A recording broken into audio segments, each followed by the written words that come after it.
And the next journaling question is really funny one. It sounds like this: write dialogue with your anxiety. Talk to it like it's a part of you. And here is my dialogue with anxiety. It's very short, but anyway, I could continue writing it to make it longer, but it's enough, I think. Hi, my anxiety, why did you visit me? What do you want to say me? And anxiety says, I came to you to help you grow and achieve your dream life. Please explain.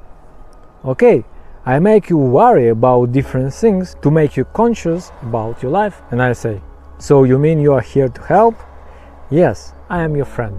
While this dialogue can sound funny, in reality when you do it with relaxation state, you will feel a feel of relief, and after that you will feel like more in control of your life and make joy from the state you are in right now.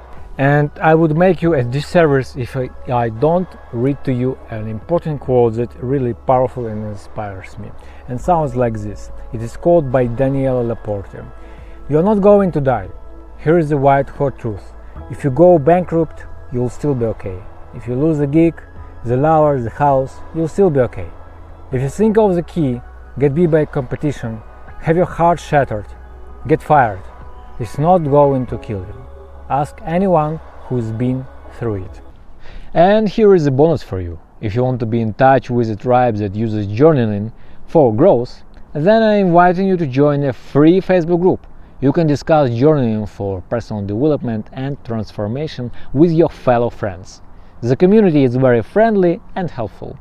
There I post different videos and guides, my thoughts about journaling for personal development, and ideas on how to use journaling to create your dream life.